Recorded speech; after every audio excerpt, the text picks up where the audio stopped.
Okay, start करते हैं biology. और बायोलॉजी में हम लोग सेंस ऑर्गन के बारे में पढ़ रहे थे और लास्ट लेक्चर में हम लोगों ने नाक, कान और आंख के बारे में पूरा डिटेल स्टडी कर लिया था। आंख तो पहले ही हो चुका था, आई सबसे पहले हमारा लास्ट लेक्चर में नाक हुआ था, कान हुआ था और जीभ हुआ था। और हमने कहा था कि हम स्किन के बारे में पढ़ेंगे। तो चलिए स्किन के बारे में शुरू करते हैं। देखो, बेसिकली अगर देखा जाए तो ये जो स्किन होता है, पहले इसके बारे में समझो। स्किन के मेनली टोटल जो हमारा स्किन दिखता है वो 7 लेयर्स पाए जाते हैं स्किन में। कितने लेयर्स पाए जाते हैं? लेयर्स 7। लेकिन ये जो 7 लेयर्स होते हैं ये डिवाइडेड होते हैं, जैसे 2 लेयर और 5 लेयर। 2 लेयर को मिला करके बनता है इपिडिडमिस। सॉरी, इपिडिडमिस नहीं, इपिडिडमिस तो टेस्टिस के ऊपर पाया जाता है। Epidermis, epidermis. और 5 लेयर को मिलाकर बनता है डर्मिस। डर्मिस, ठीक है। तो स्किन के कितने लेयर? 7। वैसे तो 7, लेकिन 2 लेयर को मिलाकर बनता है इपिडर्मिस और 5 लेयर को मिलाकर बनता है डर्मिस, ठीक है। Dermis, dermis. इसीलिए जो स्किन होता है, स्किन की स्टडी को हम डर्मेटोलॉजी कहते हैं। स्किन की स्टडी क्या कहलाती है? डर्मेटोलॉजी। डर्मेटोलॉजी, ठीक है, डर्मेटोलॉजी। और जो स्किन से रिलेटेड जो डॉक्टर होते हैं उन्हें हम डर्मेटोलॉजिस्ट कहते हैं। समझ में आया? क्या कहते हैं? डर्मेटोलॉजिस्ट, ठीक है। इतना क्लियर हो गया? ओके, डर्मेटोलॉजिस्ट किसे कहते हैं? स्किन से रिलेटेड जो डॉक्टर होते हैं, ठीक है, स्किन से रिलेटेड जो डॉक्टर होते हैं। अब देखो, ये यहां से लेकर के यहां तक जो हिस्सा होता है ना, हमारा स्किन देखो कितना पतला सा होता है, लेकिन उसके अंदर भी 7 लेयर पाए जाते हैं। इस हिस्से को कहते हैं इपिडर्मिस। इपिडर्मिस। उसके बाद इसके नीचे का ये जो हिस्सा दिखाई देता है यहां तक, इसे कहते हैं डर्मिस। डर्मिस, समझ में आया? तो हमें ये मेन इपिडर्मिस और डर्मिस इन्हीं के बारे में पढ़ना है, ठीक है। ओके, चलो फिर से शुरू करते हैं। कितने लेयर? टोटल 7। 2 भाग में डिवाइड होते हैं। 2 लेयर मिलके बनता है इपिडर्मिस और 5 लेयर मिलके बनता है डर्मिस। सबसे ऊपरी वाला जो सेक्शन, जो स्किन हमें दिखाई देता है, जो स्किन हमें दिखाई देता है, मैं यहां ऐसे मार्क कर दूं, जो स्किन हमें दिखाई देता है ऊपर, उसको हम क्या कहते हैं? उसको कहते हैं इपिडर्मिस। Epidermis, epidermis, epidermis. और इपिडर्मिस के नीचे पाया जाता है डर्मिस। इपिडर्मिस के नीचे डर्मिस। स्किन की स्टडी क्या कहलाती है? स्किन की स्टडी क्या कहलाती है? डर्मेटोलॉजी। Dermatology, dermatology. अब देखो, जो स्किन होता है ना, स्किन, इसका जो लाइफ टाइम होता है, लाइफ टाइम, यानी कि स्किन कितने दिन तक, जो स्किन के सेल होते हैं वो कितने दिन तक जिंदा रहते हैं, तो अमूमन 14 से 28 दिन इनका लाइफ टाइम होता है। 14 से 28 दिन। अलग अलग सीजन में ये अलग अलग तरीके से मरते रहते हैं। जैसे ठंडी में हमारी स्किन बहुत जल्दी जल्दी डेड होती है, इसलिए देखेंगे क्योंकि मॉइस्चर की कमी हो जाती है तो हमारा स्किन रफ हो जाता है और फटने लगता है, तो स्किन डेड जल्दी होता है, ठीक है। और वही गर्मी का मौसम हो या बारिश का मौसम हो तो उसमें जल्दी डेड नहीं होता है, उसमें 28 दिन तक चलता है और आराम आराम से वो मरते रहते हैं। अच्छा, ये स्किन मर जाएंगे, स्किन सेल अगर डेड हो जाएंगे तो क्या होगा? यही मैल के रूप में हमारे बॉडी पे जमे रहते हैं। तो जब हम नहाते हैं, मैल जो छोड़ता है ना, ये क्या होता है? ये हमारे डेड सेल्स होते हैं। स्किन के जो डेड सेल्स होते हैं वही निकलते हैं, है ना। नहीं तो सोचो, तुम कपड़े पहने रहते हो, सब कुछ, अगर घर से बाहर कहीं ना जाओ, धूल धक्कड़ ना बैठे, फिर भी अगर तुम नहाओगे तो शरीर से मैल निकलेगा। वो क्या रहता है? यही डेड सेल्स होते हैं। डेड सेल्स होते हैं। इतना क्लियर हुआ? ओके, तो चलो अब हम शुरू करते हैं पहले इपिडर्मिस के बारे में। देखो, इपिडिडमिस नहीं, इपिडर्मिस है। डिडमिस तो अंडकोश के ऊपर पाया गया था, याद है कि नहीं? हाँ, चलो देखो, एपिडर्मिस। एपिडर्मिस की अगर बात करते हैं तो इसमें ब्लड नहीं पाया जाता है। क्या नहीं पाया जाता है? ब्लड नहीं पाया जाता है। अगर ऊपर की स्किन निकल भी जाती है ना थोड़ी सी, तो उसमें कुछ भी नहीं होगा, ब्लड वगैरह नहीं आएगा। ठीक है, ब्लड वगैरह नहीं आएगा। ये हमारे शरीर का सबसे जो स्किन है वो सबसे ऊपरी लेयर होता है जो हमें दिखाई देता है। ठीक है, हमारा दिखाई देता है। अच्छा बताओ, अगर मैं कहूंगा कि ये जो स्किन है ये कौन से टाइप का टिश्यू है? टिश्यू, जब मैं टिश्यू पढ़ा रहा था तो बताया था कौन से टाइप का टिश्यू है। ये एपिथेलियल टिश्यू है। ठीक है, एपिथेलियल टिश्यू है। समझ में आया? एपिथेलियल, कनेक्टिंग टिश्यू मत बोल लेना, क्योंकि एपिथेलियल टिश्यूज क्या होते हैं, ये पूरे शरीर को ढक के रखते हैं। जैसे किडनी हो गया, ठीक है, मैं अगर ऐसे किडनी बना दूं, किडनी हो गया, तो किडनी के ऊपर भी एक पतली सी लेयर पाई जाएगी, है ना? किडनी के ऊपर भी एक पतली सी लेयर पाई जाएगी, उसे भी क्या कहेंगे? उसे है पूरी तरीके से। समझ में आ रहा है? ओके। इसी तरीके से हमारा जो पूरा शरीर है, पूरे शरीर को ढक के रखता है हमारा स्किन। तो स्किन क्या हो गया? आउटर एपिथेलियल टिश्यू हो गया, एपिथेलियल टिश्यू। अब पूछता है कि हमारे शरीर का सबसे बड़ा अंग कौन सा है? ठीक है, सबसे बड़ा अंग शरीर का बॉडी का, तो ये होता है स्किन। स्किन, स्किन क्या है? Skin is the largest part of body. ठीक है, लार्जेस्ट ऑर्गन या पार्ट, ऑर्गन ऑफ बॉडी। ठीक है, हाँ। वैसे जब हम अंदर की बात करेंगे शरीर के अंदर, तो उसमें देखेंगे कि हमारा जो लिवर होता है वो ग्लैंड्स में सबसे बड़ा पाया जाता है। ठीक है, ओके। चलो, तो वापस एपिडर्मिस पर आते हैं। क्या एपिडर्मिस में ब्लड पाया जाता है? नहीं, एपिडर्मिस में ब्लड नहीं पाया जाता है। इसी एपिडर्मिस के अंदर पाया जाता है मेलानिन। मेलानिन, ठीक है, मेलानिन। मेलानिन, मेलानिन क्या करता है? तो मेलानिन हमारे स्किन को कलर प्रोवाइड करता है, कलर। ठीक है, जिसके अंदर मेलानिन की मात्रा अधिक होगी उसका कलर होगा ब्लैक, और जिसके अंदर मेलानिन की मात्रा कम होगी उसका कलर फेयर होगा, उसका कलर फेयर होगा। तो जो महिलाएं होती हैं, महिलाओं में मेलानिन की मात्रा कम होती है, जिसकी वजह से उनका स्किन गोरा दिखता है। ठीक है, स्किन गोरा दिखता है। और ये मेलानिन क्या करता है? मेलानिन प्रोटेक्शन करता है अल्ट्रावायलेट किरणों से, यूवी रेज से, है ना? यूवी रेज, जैसे कि हमारे सूरज से आने वाली जो अल्ट्रावायलेट रेज है, हालांकि ज्योग्राफी में मैंने सारा का सारा एटमॉस्फेयर पढ़ाया हुआ है, उसमें बताया हुआ कि कहां पर ओजोन पाया जाता है, रेज कैसे आती हैं, इंटर कैसे करती हैं, कब ओजोन लेयर जो है पतली हो जाएगी, गर्मी में क्या होगा, सब कुछ बताया हुआ है। ठीक है, तो यहां समझते हैं कि एनवायरमेंट में ओजोन पाई जाती हैं, ओजोन अल्ट्रावायलेट रेस को छान देती हैं, लेकिन जहां पर ओजोन की परत पतली हो जाती है, अल्ट्रावायलेट रेस अंदर घुस आती है, और अगर वो हमारे डायरेक्ट स्किन पर पड़ेगी तो हमें क्या करेगी? कैंसर होने का खतरा हो जाएगा, क्योंकि हमारे स्किन के जो अंदर चेंजेस आ जाएंगी धीरे धीरे, और वो कैंसर क्रिएट कर देगा। कार्सिनोजेनिक होती हैं कौन? Ultraviolet rays. तो ये मेलानिन जिसके बॉडी में अधिक होता है, देखो सबसे अधिक धूप कहां पड़ती है?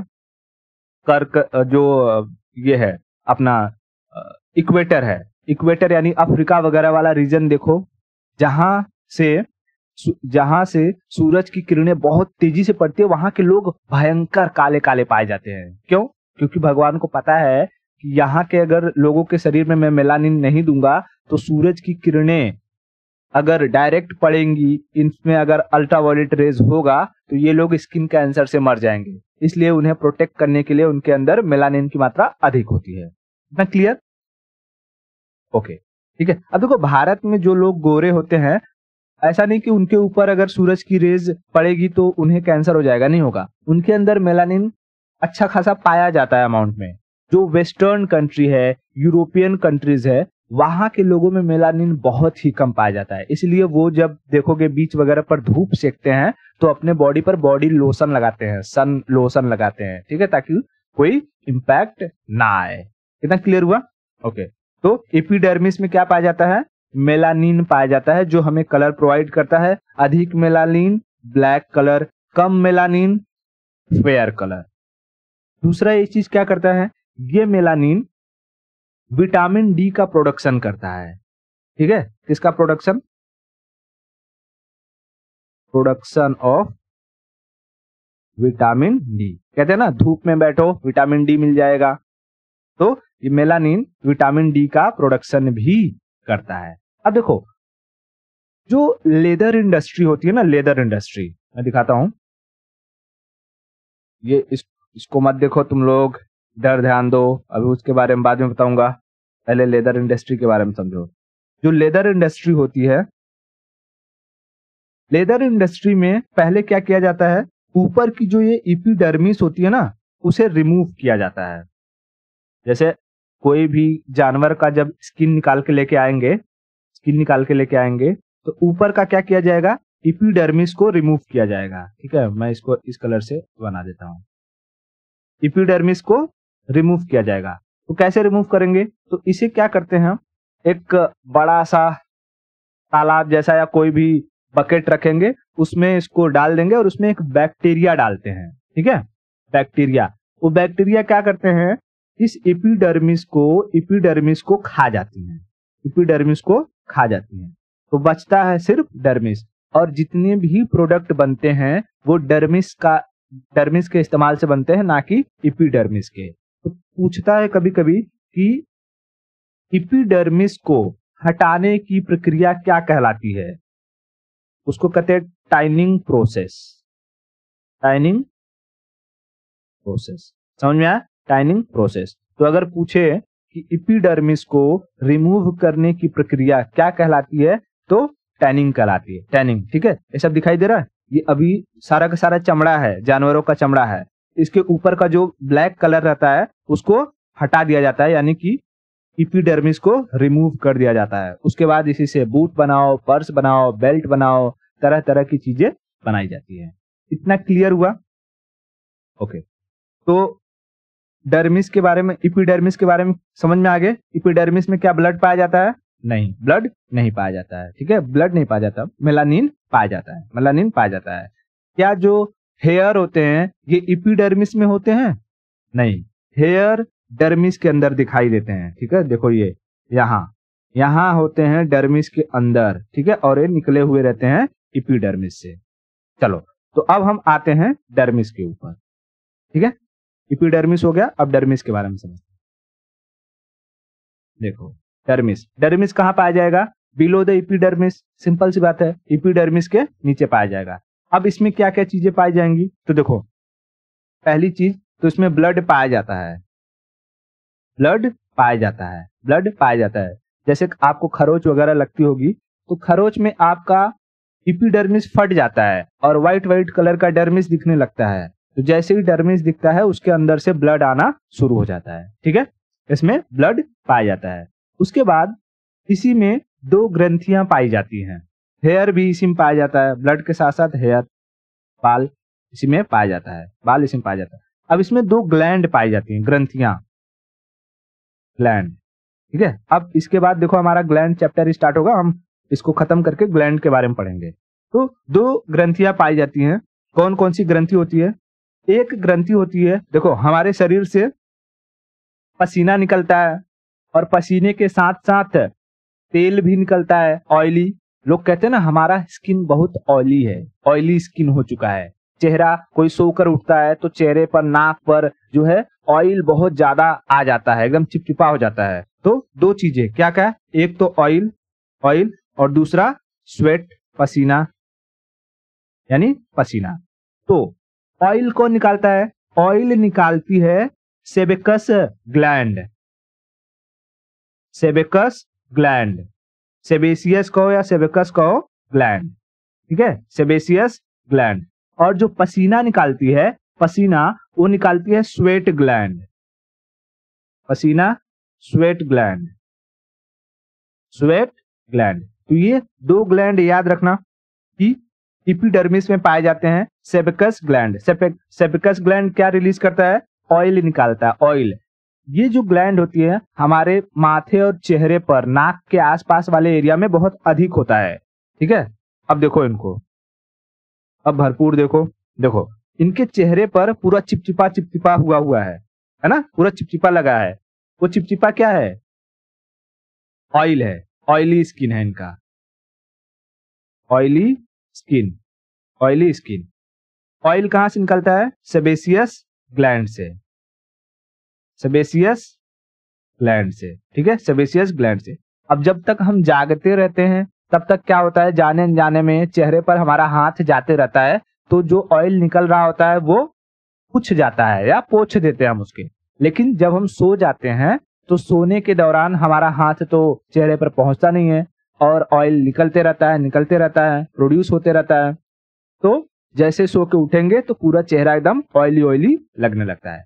अब कुछ लोग क्या करते हैं, इसके लिए अलग अलग उपाय करते हैं, क्रीम लगाते हैं, पाउडर लगाते हैं। तो जब आप क्रीम, पाउडर या कुछ लगाओगे तो ये जो सेबेसियस ग्लैंड्स हैं जहां से वो ऑयल निकलते हैं, छोटे छोटे छिद्र होते हैं, पोर्स, अगर वो पोर्स क्या हो गए, ब्लॉक हो जाएंगे, तो अंदर ऑयल तो बनता रहेगा, अंदर ऑयल तो बनता रहेगा, लेकिन निकल नहीं पाएगा। तो आपको चेहरे पर कहीं कहीं पर मुहासे होने लगेंगे, दाने दाने निकलने लगेंगे, दाने दाने निकलने लगेंगे।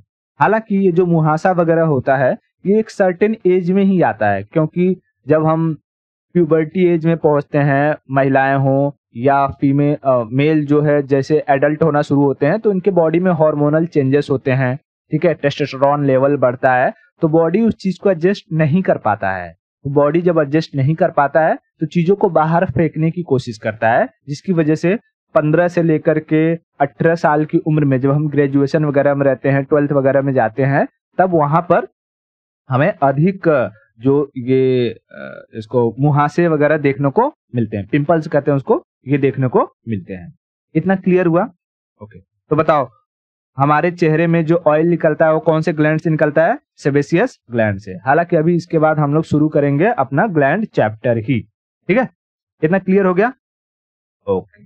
तो हमने स्किन के बारे में देख लिया। स्किन के दो लेयर, एपिडर्मिस और डर्मिस। एपिडर्मिस में ब्लड नहीं पाया जाता है, मेलानिन पाया जाता है। मेलानिन यूवी रेस से हमारी प्रोटेक्शन करता है, हमें कलर प्रोवाइड करता है, और उसके बाद विटामिन डी का भी प्रोडक्शन करता है। डर्मिस के अंदर ब्लड पाए जाते हैं, ठीक है, ब्लड पाए जाते हैं। ब्लड के साथ साथ हेयर्स भी यहीं से निकले होते हैं, ठीक है, दिखाई दे रहा है, हेयर्स इसी में से निकले होते हैं। उसके बाद इसी में ऑयली सेबेसियस ग्लैंड पाए जाते हैं, ठीक है, ये जो दिखाई दे रहा है ये सारे के सारे तेल निकालने वाले ग्रंथियां हैं, ठीक है, सेबेसियस ग्लैंड पाए जाते हैं। सेबेसियस ग्लैंड के साथ साथ इसमें देखो नसें होती हैं, तो इन नसों में क्या रहेगा? ब्लड रहता है, ठीक है। उसके बाद पसीना निकालने वाली ग्रंथियां होती हैं, स्वेट ग्लैंड होती हैं, ठीक है, स्वेट ग्लैंड होती हैं। अब जैसे जो पसीना निकलता है, पसीना में क्या रहता है? NaCl। उसको चाट के देखो, नमक नमक की तरह अपना हाथ शरीर चाट के देखना, नमक नमक उसमें लगेगा। तो NaCl यानी सोडियम क्लोराइड भी निकलता है। तो अगर हमारे शरीर के अंदर से सोडियम बहुत अधिक अमाउंट में निकल जाएगा तो ब्रेन में सिग्नल प्रॉपरली नहीं पहुंचेगा। इसलिए जब पसीना वगैरह बहुत हो या गर्मी का महीना हो तो आपको पानी, नींबू पानी वगैरह जो भी है कुछ भी पीते रहना चाहिए, ताकि बॉडी में जो सोडियम की मात्रा है वो बने रहे और आप बेहोश नहीं होंगे। क्योंकि ब्रेन में अगर सिग्नल प्रॉपर नहीं पहुंचेगा तो आप फटाफट बेहोश होना शुरू कर दोगे, ठीक है। इतना क्लियर हो गया? ओके। तो यहां पर हमारा ये जो स्किन था, स्किन में ज्यादा कुछ पढ़ना नहीं, ये खत्म हो गया, ठीक है। तो देखो हमने सेंस ऑर्गन यानी ज्ञानेंद्री में क्या क्या चीजें पढ़ ली। हमने आंखों के बारे में पढ़ लिया, हमने कान के बारे में पढ़ लिया, हमने नाक के बारे में पढ़ लिया, हमने टंग के बारे में पढ़ लिया, ठीक है, जीभ, और हमने स्किन के बारे में पढ़ लिया। ये पांचों चीज पढ़ने के बाद हमारा जो सेंस ऑर्गन था, ज्ञानेंद्री, वो खत्म होता है। अब यहां से शुरू होगा हमारा ग्लैंड चैप्टर, ठीक है, ग्लैंड। तो शुरू करें ग्लैंड के बारे में। चलो ग्लैंड के बारे में समझते हैं। देखो ग्लैंड होता क्या है। ग्लैंड को हिंदी में कहते हैं ग्रंथि। पहले मैं यहां पर लिख देता हूं बेसिकली ताकि समझ में आए। ग्लैंड हिंदी में कहते हैं ग्रंथि। ग्रंथि को, ग्लैंड को समझो एक थैली, एक तरीके की थैली समझो, थैली जिसमें तुम कुछ चीज स्टोर कर सकते हो, ठीक है। जैसे मैं यहां ऐसे एक थैली बना देता हूं और इस थैली में मैं कहूं कि कोई ना कोई लिक्विड भर देता हूं और मैं इस लिक्विड को नाम देता हूं प्रोटीन। क्या नाम देता हूं? प्रोटीन। मैं कहता हूं कि इसमें प्रोटीन भरा हुआ है, ठीक है। इसमें क्या भरा हुआ है? प्रोटीन भरा हुआ है, प्रोटीन भरा हुआ है। अब ये जो प्रोटीन है, ये प्रोटीन दो टाइप का होता है, ठीक है, समझो। हालांकि मैंने बताया हुआ है ऑलरेडी, लेकिन फिर भी बताता हूं कि ये प्रोटीन दो टाइप का होता है। एक प्रोटीन जो डायरेक्टली ब्लड में जाकर के मिलता है, किसमें मिलता है? ब्लड में। और एक प्रोटीन होता है जो ब्लड में नहीं मिलता है, ठीक है, ब्लड में नहीं मिलता है। जो ब्लड में प्रोटीन मिलता है उस प्रोटीन को हम कहते हैं हार्मोन। क्या कहते हैं? हार्मोन, ठीक है। उस प्रोटीन का नाम दिया जाता है हार्मोन। और जो प्रोटीन ब्लड में नहीं मिलता है उसे हम नाम देते हैं एंजाइम। एंजाइम। तो हार्मोन और एंजाइम दोनों के दोनों क्या हैं? ये प्रोटीन्स हैं, प्रोटीन है। लेकिन एक प्रोटीन है जो किसी ग्लैंड से निकल के ब्लड में मिल जाएगा, यानी ब्लड के साथ साथ बहेगा। ये किसके साथ बहेगा? बहेगा ब्लड के साथ, ब्लड के साथ साथ। और ये ब्लड के साथ नहीं बहेगा, नहीं बहेगा, ठीक है, ये ब्लड के साथ नहीं बहेगा। तो बताओ, जो प्रोटीन ग्लैंड से निकलकर डायरेक्ट ब्लड में मिल जाए उसे हम क्या कहेंगे? हार्मोन। और जो प्रोटीन ग्लैंड या थैली से निकलकर ब्लड में ना मिले उसे हम क्या कहेंगे? एंजाइम। एंजाइम। तो हमारे शरीर में तीन तरीके की ऐसी थैलियां पाई जाती हैं, तीन तरीके की थैलियां जिनसे हार्मोन और एंजाइम निकलते हैं। तो अब देखो, हमको पता है कि जिस थैली से एंजाइम निकलेगा वो तो ब्लड में मिलेगा नहीं, इसीलिए उसे कहा जाता है बाह्य स्रावी ग्रंथि, बहिस्रावी या बाह्य स्रावी। मैं लिखता हूं बहिस्रावी, बहिस्रावी ग्रंथि। इसको हिंदी में कहते हैं एक्सोक्राइन, एक्सोक्राइन ग्लैंड। इंग्लिश में क्या कहते हैं? Exocrine gland. हिंदी में बहिस्रावी ग्रंथि। अब बहिस्रावी, स्राव का मतलब बहना, बही मतलब बाहर। तो किसके बाहर बहेगा? खून के बाहर बहेगा, ठीक है, खून से बाहर बहेगा, खून से बाहर बहेगा, शरीर के बाहर नहीं, खून से बाहर बहेगा, ठीक है, खून से बाहर बहेगा। तो एंजाइम जिस जिस ग्लैंड से निकलेंगी उन्हें हम एक्सोक्राइन ग्लैंड यानी बहिस्रावी ग्रंथि कहेंगे। और हार्मोन जिस जिस ग्लैंड से निकलेंगे उन्हें हम अंतःस्रावी, अंतःस्रावी यानी एंडोक्राइन, एंडोक्राइन ग्लैंड कहेंगे, ठीक है, एंडोक्राइन ग्लैंड कहेंगे, एंडोक्राइन ग्लैंड कहेंगे। लेकिन कुछ थैली ऐसी होती हैं जिनके अंदर से ये एंजाइम प्लस हार्मोन दोनों निकलते हैं, ठीक है, एंजाइम प्लस हार्मोन दोनों निकलते हैं। यानी एक ही थैली में दोनों तरीके के प्रोटीन बनते हैं। एक प्रोटीन जो ब्लड में मिल जाएगा और एक प्रोटीन जो ब्लड में नहीं मिलेगा। तो ऐसे ग्लैंड को हम कहेंगे मिक्स्ड ग्लैंड, मिक्स्ड ग्लैंड यानी मिश्रित ग्रंथि, मिश्रित ग्रंथि, मिश्रित ग्रंथि। तो एक बात बताओ बच्चा लोग, ग्रंथि यानी ग्लैंड कितने टाइप के हमने देखे हैं? ग्लैंड कितने टाइप के देखे हैं? हमने ग्लैंड देखे 3 टाइप के। पहला था एक्सोक्राइन यानी बाह्य स्रावी ग्रंथि। दूसरा हमने देखा एंडोक्राइन, एंडोक्राइन यानी अंतःस्रावी ग्रंथि। और तीसरा हमने देखा mixed, mixed gland, mixed gland यानी मिश्रित ग्रंथि, मिश्रित ग्रंथि। बताओ एक्सोक्राइन के अंदर से कौन सा प्रोटीन निकलेगा? एंजाइम, निकलने वाला प्रोटीन कहलाएगा एंजाइम।